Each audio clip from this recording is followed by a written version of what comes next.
2024 లేదా 25లో డిగ్రీ లేదా బీటెక్ చదివారా? సాఫ్ట్‌వేర్ జాబ్ కోసం ఎదురు చూస్తున్నారా? అయితే కోడ్ జ్ఞాన్ 100 డేస్ కోర్సులో చేరండి. జాబ్ సాధించండి. నమస్తే, వెల్కమ్ టు సుమన్ టీవీ. నేను మీ యాంకర్ శ్రీ. సో మరి చాలా మంది కూడా ఎవరైనా కూడా ఇల్లు కొనుక్కునేటప్పుడు బ్యాంక్ నుంచి లోన్ తీసుకోవడం మనం చూస్తూ ఉంటాం.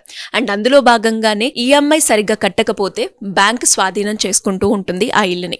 మరి అలా స్వాధీనం చేసుకున్న ఇల్లుని బ్యాంక్ వేలం పాట కింద దాన్ని అమ్మడం చేస్తూ ఉంటుంది. మరి అలాంటి ఇల్లుని మనం కొనుక్కోవచ్చా? లీగల్ పరంగా ఇది కరెక్టేనా? దీని గురించి మనకి కంప్లీట్ వివరణ ఇవ్వడానికి ఈ రోజు మనతో పాటు ఉన్నారు హైకోర్టు అడ్వకేట్ అలగిరి రవీంద్రనాథ్ గారు. అడిగి తెలుసుకునే ప్రయత్నం చేద్దాం. నమస్కారం అలగిరి రవీంద్రనాథ్ గారు. నమస్తే అండి శ్రీ గారు.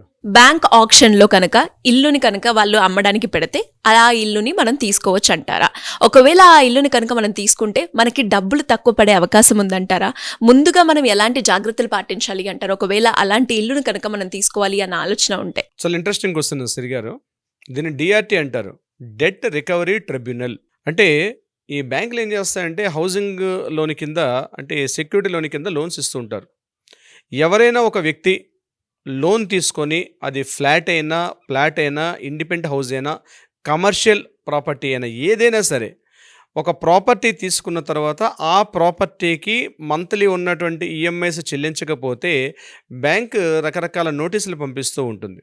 ముందుగా కంటిన్యూగా 3 months పాటు కంటిన్యూ కట్టకపోతే ఎన్పిఏ అంటారు, నాన్ పెర్ఫార్మెన్స్ ఆఫ్ ఈఎంఐ కిందకి తీసుకుంటారు వాళ్ళు. అటువంటి సందర్భంలో నోటీస్ ఇష్యూ చేస్తారు. ఒక 15 daysలోగా ఏదైతే డ్యూ అమౌంట్ ఉందో ఆ అమౌంట్ పే చేయమని చెప్పి.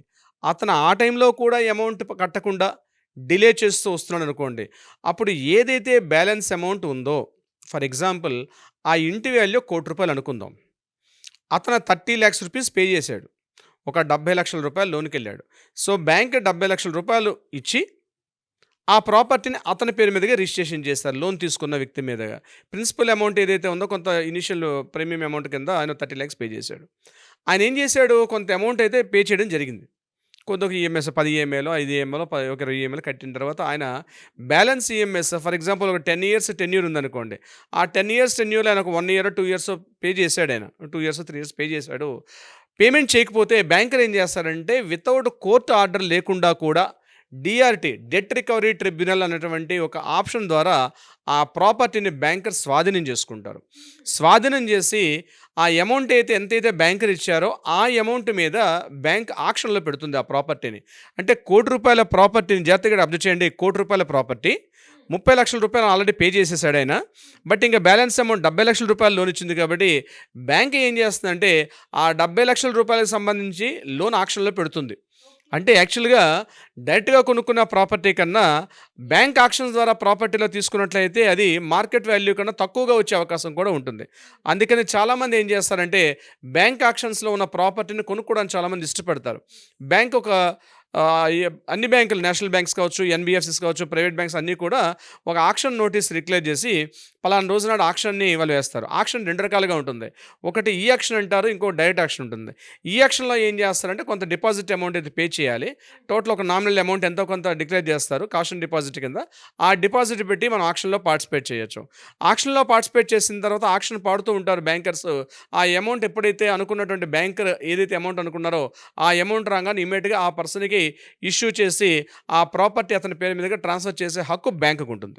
ఆ బ్యాంక్ ఇష్యూ చేసినప్పుడు అంటే యాక్చువల్ మార్కెట్ వాల్యూ కన్నా బ్యాంక్ ఆక్షన్లో తక్కువ వస్తుంది. ఇక్కడ మనం ఆక్షన్లో పార్టిసిపేట్ చేసినప్పుడు ఏం చేస్తారంటే బ్యాంకరు, ఫర్ ఎగ్జాంపుల్ ఇప్పుడు నేను చెప్పినట్టు ఒక 70 లక్షల రూపాయలు బ్యాంకర్ పడాను అనుకోండి. అవుట్ ఆఫ్ 70 lakhs ఇమ్మీడియట్గా ఏం చేస్తుందంటే 25% అమౌంట్ అనేది ఇమ్మీడియట్గా పే చేస్తారు. పే చేసిన డేట్ నుంచి 3 months టైం ఇస్తారు. 3 monthsలోనే మిగిలిన బ్యాలెన్స్ అమౌంట్ కట్టి రిజిస్ట్రేషన్ చేసుకోవడానికి అవకాశం ఉంటుంది. మ్యాక్సిమం ఎక్కువ బ్యాంక్స్ అదే చేస్తాయి. అంటే 70 లక్షల రూపాయలు 25% అమౌంట్ పే చేయాలి. Remaining for example 25% amount approximately ఒక 17.5 18 lakhs దాకా వస్తుంది. ఆ 17.5 18 lakhs పే చేసిన తర్వాత రిమైనింగ్ అమౌంట్ అంటే మళ్ళీ 3 months టైం ఇస్తే 3 monthsలో కట్టేసేయాలి. సో స్పాట్లో అయితే 25% అమౌంట్ రెడీ అయిపోవాలి. బ్యాంక్ యాక్షన్ ద్వారా వచ్చిన అమౌంట్కి అయితే మనకు అదొక వెసులుబాటు ఉంది. వీలైతే ఒకవేళ ఎవరైతే ఆ తీసుకున్న వ్యక్తికి కూడా బ్యాంక్ యొక్క సిబిల్ అన్నీ బాగుంటే అతను కూడా మరలా బ్యాంక్ లోన్ ఇచ్చి ఆ అమౌంట్ అక్కడ రికవరీ చేసి మళ్ళీ కొత్తగా ఫ్రెష్గా ఒక లోన్ అనేది ఇష్యూ చేస్తారు. సో మార్కెట్లో మనకు వచ్చినటువంటి మిగిలిన మార్కెట్లో ఉన్నటువంటి డైరెక్ట్ మార్కెట్తో పర్చేజ్ చేసుకునే కన్నా ఇక్కడ మన బ్యాంక్ యాక్షన్ ద్వారా వచ్చిన ప్రాపర్టీ చాలామంది ఇంట్రెస్ట్ చూపిస్తారు. ఎందుకంటే వాల్యూ చాలా తక్కువ రేటుకి వస్తాయని చెప్పే ఉద్దేశంతో చాలామంది ఇంట్రెస్ట్ చూపిస్తారు. అయితే ఇక్కడే చాలా ఇంపార్టెంట్ ఏంటంటే చాలామంది గుర్తుపెట్టుకోవాలి, ఇక్కడ కోర్టు ఆర్డర్ అనేది ఉండదు. కానీ ఆ ప్రాపర్టీ డైరెక్ట్గా బ్యాంకర్ ఆక్షన్ చేసుకునే హక్కును కలిగి ఉంటుంది. డిఆర్టీ, దాన్ని డెట్ రికవరీ ట్రిబ్యునల్ అంటారు. డెట్ రికవరీ ట్రిబ్యునల్ ద్వారా పాత వాళ్ళకి నోటీస్ ఇష్యూ చేస్తాడు. అందుకే మనం బ్యాంక్ లోన్ తీసుకున్నప్పుడు చాలా పేపర్స్ మనం సైన్ చేస్తాం. అందులో ఇది కూడా ఉంటుంది కాలమ్స్లో, మనం చదివితే అర్థమవుతుంది.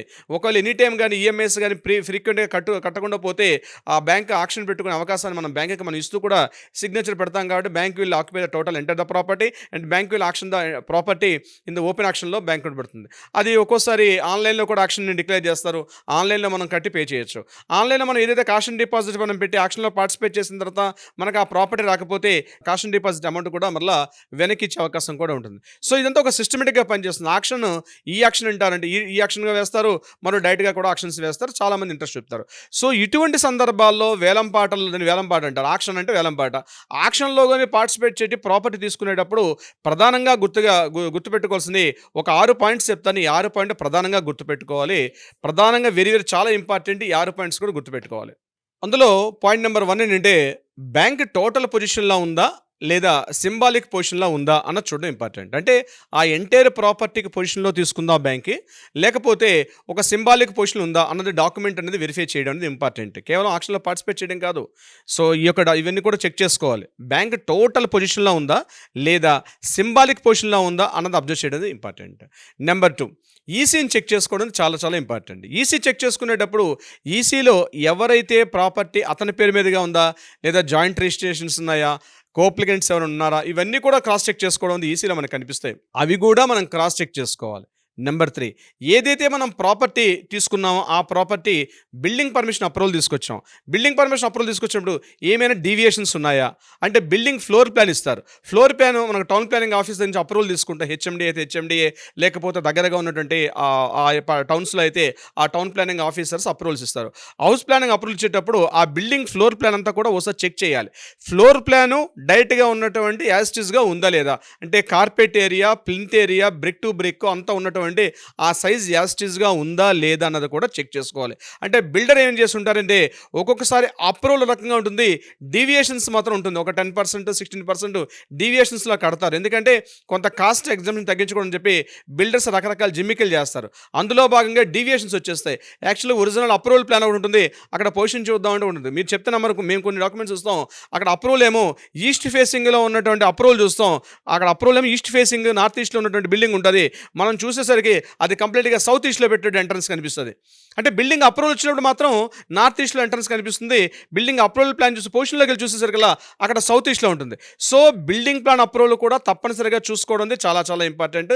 ఇది 3rd point, very clean observation చేయాలి. 4th పాయింట్, బ్యాంకర్కి ఇప్పుడు అమౌంట్ కట్టిన తర్వాత ఆక్షన్లో పార్టిసిపేట్ చేసి ఆ అమౌంట్ 25% అమౌంట్ డిపాజిట్ చేసిన తర్వాత బ్యాంకర్ హౌస్ పొజిషన్ ఎప్పట్లో ఇస్తాడు. అది కమర్షియల్ ప్రాపర్టీ అయినా హౌస్ అయినా. అంటే 25% కట్టంగానే పొజిషన్ ఇస్తాడా, లేకపోతే 3 months కట్టిన తర్వాత 100% ఏదైతే అవుతుందో అప్పుడు మాత్రం ఇస్తాడా అన్నది ముందుగానే ఆక్షన్ ఆఫీసర్తో కూర్చుని మాట్లాడుకొని అది కూడా ఒక రిటర్న్ స్టేట్మెంట్ తీసుకోవడం మంచిది. చాలామంది ఏమనుకుంటారంటే 20% అమౌంట్ పే చేసేసాను కాబట్టి నేను సైట్ పొజిషన్ తీసేసుకోవచ్చు అనుకుంటారు. కానీ కొన్ని సందర్భాల్లో బ్యాంకర్ అబ్జెక్షన్ చేస్తాడు. ఎందుకంటే 25% అమౌంట్ పే చేశారు కాబట్టి నేను టోటల్ పొజిషన్ ఇవ్వలేను, మీకు నేను టోటల్గా 100% అమౌంట్ రండి, లేకపోతే లోన్ అప్రూవల్ అయిన తర్వాత మాత్రమే మీకు పొజిషన్ ఇస్తాను. మీరు ఇక్కడ అమౌంట్ కట్టేసి ఉంటారు, మీకు పొజిషన్ ఇవ్వరు. అలాంటి ఇష్యూస్ కూడా చాలా చోట్ల జరిగే అవకాశం కూడా ఉంటుంది. అది కూడా చెక్ చేసుకోవడం చాలా ఇంపార్టెంట్. 5th పాయింట్, ఆ యొక్క ప్రాపర్టీకి సంబంధించి ఎవరైతే ఆక్షన్లో పార్టిసిపేట్ చేసిన తర్వాత ఓన్లీ బ్యాంకుకి సంబంధించే ఉందా, అంటే ఈ బ్యాంకుకి సంబంధించే ఉందా లేదా ఇతరత్రా బ్యాంకులు ఏమైనా లోన్స్ ఏమైనా ఇచ్చాయా, అంటే ఆయన ఈ పేపర్స్ అక్కడ ప్లెడ్జ్లో పెట్టి ఆ ప్లెడ్జ్ పెట్టి అమౌంట్ తీసుకొని ఏమైనా ప్రాపర్టీ ఓనర్ వాడుకున్నాడా. కొన్ని బ్యాంక్స్ ఏం చేస్తాయంటే ప్రాపర్టీని మార్టిగేజ్ చేయించుకుంటాయి. అంటే సపోజ్ బ్యాంకర్ మీ పేరు మీద రిజిస్ట్రేషన్ చేసిన తర్వాత ఆఫ్టర్ కంప్లీటింగ్ ద రిజిస్ట్రేషన్ మరలా బ్యాంకర్ మీ దగ్గర నుంచి మార్టిగేజ్ తీసుకుంటుంది. అది కూడా రిజిస్ట్రేషన్ ప్రాసెస్లో ఉంటుంది. ఆ డాక్యుమెంట్ కూడా అంటే నేను ఇప్పుడు బ్యాంకర్ని, నేను మీకు లోన్ ఇష్యూ చేశాను, మీ పేరు మీదుగా ఫస్ట్ సేల్ డీడ్ అయిపోతుంది. అగ్రిమెంట్ ఆఫ్ సేల్ కాదు, సేల్ డీడ్ అయిపోతుంది. సేల్ డీడ్ అయిపోయిన తర్వాత మరలా మీరు ఆ ప్రాపర్టీని మీ దగ్గర నుంచి నాకు మార్టిగేజ్ చేస్తారు. మార్టిగేజ్ చేయడం కూడా రిజిస్ట్రేషన్ ఆఫీస్లో జరుగుతుంది. అది రిజిస్ట్రేషన్ అయిందా లేదని ఇంపార్టెంట్. కొన్ని బ్యాంక్స్ ఏం చేస్తాయంటే రిజిస్ట్రేషన్ చేసుకోకుండా ఒరిజినల్ డాక్యుమెంట్ తీసుకొచ్చి వాళ్ళ హోల్డ్లో పెట్టుకుంటారు. కానీ ఈ మధ్యకాలంలో గడిచిన ఒక 10 years నుంచి కూడా ఒరిజినల్ డాక్యుమెంట్స్ ఎవరు పెట్టుకోవట్లేదు. ఇమీడియట్గా మళ్ళీ ఏం చేస్తారంటే మార్టిగేజ్ పెట్టుకుంటారు. కొన్ని బ్యాంక్స్ మార్టిగేజ్ పెట్టుకో డైరెక్ట్గా ఇచ్చేసి వాళ్ళు ఇంటర్నల్ ఒక అగ్రిమెంట్ రాసుకుంటారు. సో దాని విషయంలో ఇంటర్నల్ అగ్రిమెంట్ రాసుకున్నారా, మార్టిగేజ్ ఉందా లేదా, ఒకవేళ మార్టిగేజ్ అయితే మళ్ళీ రీకన్వీనియన్స్ మళ్ళీ రిటర్న్ అయిందా లేదా అన్నది కూడా చూసుకోవడం చాలా ఇంపార్టెంట్. అంటే బ్యాంకర్కి పూర్తిగా దీని మీద అజమాయిషి ఉందా లేదని చూసుకోవడం కూడా చాలా ఇంపార్టెంట్. ఇది కాకుండా ఏమైనా కోర్టు కేసులు 6th పాయింట్ నేను చెప్తున్నాను. కోర్టు కేసులు ఏమైనా ఉన్నాయా? కోర్టు కేసులు అంటే కోర్టుల్లో ఏమైనా పెండింగ్ కేసులు కానీ, అంటే ఇష్యూస్ కానీ, ప్రాపర్టీ మీద వాళ్ళ ఫ్యామిలీకి సంబంధించిన డిస్ప్యూట్స్ కానీ, లేకపోతే ఈ ప్రాపర్టీ మీద ఆ ప్రాపర్టీ డాక్యుమెంట్స్ అని పెట్టి నేను కొంత అమౌంట్ ఇచ్చని చెప్పి ఎవరైనా ప్రైవేట్ వ్యక్తి కోర్టులో వెళ్ళి ఏమైనా ఫైల్ చేశాడా, సో కోర్టులో కూడా లీగల్గా కూడా అన్ని కోర్టులు ఆ యొక్క ప్రాపర్టీ ఏ పరిధిలోకి వస్తుందో చూసుకొని ఆ పరిధిలో ఉన్న కోర్టులో కూడా ఈ డాక్యుమెంట్స్ ఏమైనా కోర్టు వివాదాలు ఉన్నాయా లేదా అట్లా క్రాస్ చెక్ చేసుకోవడం కూడా. So these are the total 6 points అనమాట. బ్యాంక్ ఆక్షన్స్లో వస్తున్న ప్రాపర్టీని పర్చేస్ చేసుకునేటప్పుడు ఇన్ని రకాల పాయింట్స్ని క్రాస్ చెక్ చేసుకోవాలి. సో మెయిన్ ఏంటంటే ఏదేమైనప్పుడు కూడా ఆక్షన్లో తక్కువ రేటుకి వస్తుంది కదా, సో తక్కువ రేటుకి వస్తున్నప్పుడు పర్చేజ్ చేయడం చాలామంది అనుకుంటారు. పర్చేజ్ చేయడం మంచిదే, తక్కువ రేటుకి వెళ్తున్నారు, ఫెసిలిటీస్ బాగున్నాయి, ఆ రోడ్ సెంటర్లో ఉంది, కనెక్టివిటీ బాగుంది, రోడ్ యాక్సెసిబిలిటీ బాగుంది, ఇవన్నీ చూసుకుంటారు. ఇవన్నీ చూసుకోవాలి, రేటు కూడా చూసుకోవాలి. కానీ వీటన్నిటికన్నా ఇంపార్టెంట్ అంటే లీగల్ గ్రౌండ్ రియాలిటీస్ బాగున్నాయా లేదా. ఆ గ్రౌండ్ రియాలిటీస్ కోసం చెప్పి ఒక అడ్వకేట్ని సంప్రదించాలి, ఆయనకి కావాల్సిన ఫీజు ఇవ్వాలి. ఎందుకంటే మీరు ₹1,00,00,000 ప్రాపర్టీ, ఒక 50 లక్షల ప్రాపర్టీ, 4 కోట్ల ప్రాపర్టీ పెట్టేటప్పుడు ఒక అడ్వకేట్ ఫీజు ఇస్తే ఆయన థరోగా స్టడీ చేసి ఆయన దగ్గర నుంచి మీకు కన్ఫర్మేషన్ ఓకే డిక్లేర్ తీసుకోవచ్చు అని చెప్పి మీకు వస్తే తప్ప మీరు ప్రాపర్టీని మాత్రం తీసుకోవద్దు. అక్కడ లీగల్కి ఇచ్చినటువంటి లీగల్ ఛార్జెస్ కూడా మరలా మీరు ఇన్కమ్ ట్యాక్స్లో అట్లా కూడా క్లెయిమ్ చేసుకునే అవకాశం ఉంటుంది. కాబట్టి దయచేసి నేను ఒకటే అంటాను, మీరు ఇటువంటి ప్రాపర్టీస్ పర్చేజ్ చేసేటప్పుడు యూ షుడ్ ఆల్వేస్ అలర్ట్. ఎలా ఉండాలి? ప్రాపర్టీని కొనుక్కున్నాం కాబట్టి అడ్వకేట్ని సంప్రదించడం, డాక్యుమెంట్ చూపించుకోవడం, ఇన్ని రకాలుగా మీకు తెలిసినప్పుడు కూడా ఒక అడ్వకేట్ ఏం చేస్తాడంటే ఆ ప్రాపర్టీని కరెక్ట్గా కాదని చెప్పి క్రాస్ చెక్ చేసి, ఇప్పుడు నేను చేసిన 6 points మరికొన్ని అంటే మనకి సమయభావాలు ఎక్కువగా మనం మాట్లాడలేకపోవచ్చు, కానీ చాలా పాయింట్స్ ఉంటాయి. ఇవన్నీ కూడా క్రాస్ చెక్ చేసి క్లియర్గా కన్ఫర్మేషన్ ఇచ్చాక మాత్రమే బ్యాంకర్ యాక్షన్స్లో పార్టిసిపేట్ చేయడం చాలా ఉత్తమం. సిరి గారు మీరు అన్నట్టుగానే సార్, చాలా మంది కూడా ఎస్పెషలీ ఈ బ్యాంక్ వాళ్ళు ఏదైతే వేలంపాటలో ఇల్లు ఎస్పెషలీ కొనుక్కోవాలి అన్నప్పుడు ధర తక్కువకు వస్తుంది అని చూస్తూ ఉంటారు. దాంట్లో మీరు చెప్పినట్టుగా అలా ఆ ఒక్క ఆలోచనతోటి వెళ్ళిపోయి మిగతా మీరు చెప్పినట్టు ఫుల్ పేమెంట్ చేయాలా, పేమెంట్ చేసేటప్పుడు ఆఫ్ పేమెంట్ చేసినప్పుడు ఎలా ఉంటుంది, ఇవన్నీ కూడా డౌట్స్ అయితే ఉంటూ ఉంటాయి. అలాంటి వాళ్ళు ఎవరైనా కూడా మిమ్మల్ని అప్రోచ్ అయ్యి మీ గైడెన్స్ కావాలి అనుకునే వాళ్ళు ఏ రకంగా మిమ్మల్ని అప్రోచ్ అయ్యే ఛాన్స్ ఉందంటారు? తప్పనిసరిగా సిరి గారు, కింద స్క్రోల్ అవుతున్న నెంబర్ని కాంటాక్ట్ చేయండి లేదా వాట్సాప్ చేయండి. మీరు ఎక్కడైనా పర్వాలేదు, ఉభయ రాష్ట్రాలు ఎక్కడున్నా పర్వాలేదు, అంటే శ్రీకాకుళం, విజయనగరం, నెల్లూరు, గుంటూరు, ఏ స్టేట్లో ఏ ప్రాంతంలో ఉన్నా దానికి సంబంధించిన లీగల్ అడ్వైస్ తప్పనిసరిగా మనం ఇద్దాం.